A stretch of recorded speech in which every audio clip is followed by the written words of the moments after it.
Hello there. Hey, how's it going? My name's Tyrano, and I like ReCreators. You suck!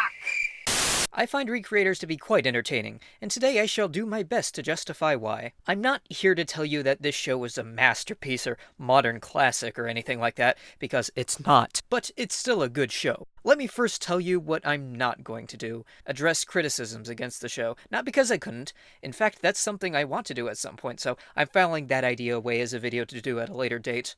I'm not getting into that now because the effort I want to dedicate to defending the show far exceeds what I should be putting into these quick daily videos. So for now, I shall simply go over a few of the things that I like about this show. The general setup, I absolutely adore. ReCreators is about a variety of fictional characters from different stories being dragged into the, air quotes, real world, and the wide range of implications that scenario brings with it. In particular, I got attached to the idea and the execution of creations meeting their creators. It's an idea that has existed and will exist as long as we make fiction, and in this show, a wide enough variety of scenarios and characters are explored to keep that idea fresh. As a budding creator of fiction myself, though hell if I know if any of that'll ever see the light of day, the idea of meeting my characters is not alien to me. How would that conversation go down? Hell, it'd be easier to imagine what they say than what I'd say. The creators in this show seem to behave realistically to me.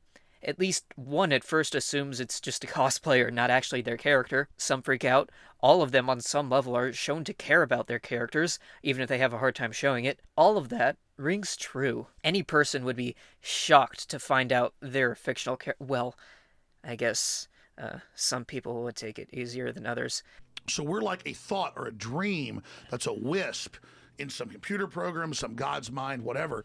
But most people would find it shocking to find out they're a fictional character, and there's plenty of that shock to go around, which itself makes for compelling drama. What's also of interest is how these creations deal with this knowledge after the fact. Some come to respect their creators and even become friends. Some don't even know how to deal with all of it. Some hate their creators, and some just want to watch the world burn.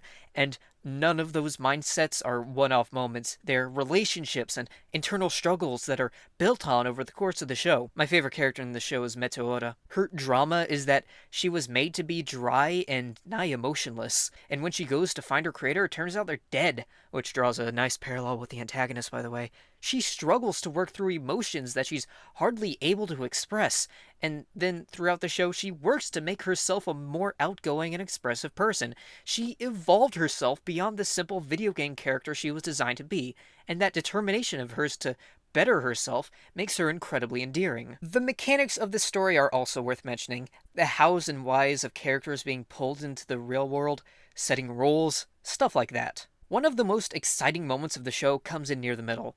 The creators have been toying with the idea of changing or revising the characters now that they're here. They've tried and failed a few approaches, and then have some more ideas. One of the main characters gets in a fight and is hurt bad, and in a moment of desperation, her creator tries one more time to give her a new power-up. He writes it, his illustrator sketches it, they tweet it out to the world. They tweet it. It gains acceptance, and boom, bitch, power-up. It's an exciting moment both because it builds on the rules of the world, establishing that these characters exist because enough people have learned of and accepted them, and because it's the climax of a tense action scene. That altogether is hype. Here I am throwing all this praise at the show, yet it's all the way at number 21 on this list. I guess that means I have to balance out all of this positivity with some criticism. Let's see here. Right, what happened to Magane at the end? She was a chaotic force throughout the show who could throw a lot of wrenches into a lot of plans, but she's not in the final episode and doesn't seem to have any conclusion to her character arc? Sort of. I would argue that it's an epilogue she doesn't have, a final farewell, which every other character does have.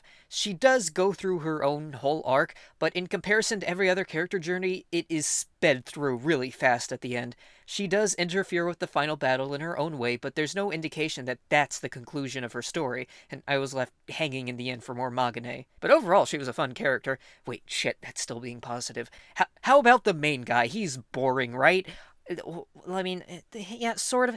He's definitely the least interesting character, but that doesn't mean he doesn't have things going on. He's not the typical hero who has to solve every problem.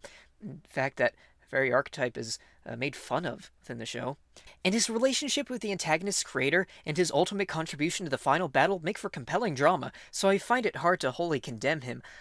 God damn it, I'm still being positive. What did this show do to me? I've been infected by popular garbage and it's slowly draining me of all credibility.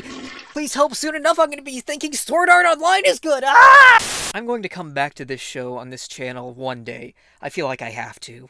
It's a show I really enjoyed, and I don't agree with most of the criticism thrown his way, and one day I shall make an effort to address those criticisms and maybe actually come up with flaws I have with the show, because right now I'm drawing a blank on that end. In the meantime, all I can say for ReCreators is that it was a solidly put together show that hit on ideas that resonated with me, and I enjoyed it thoroughly.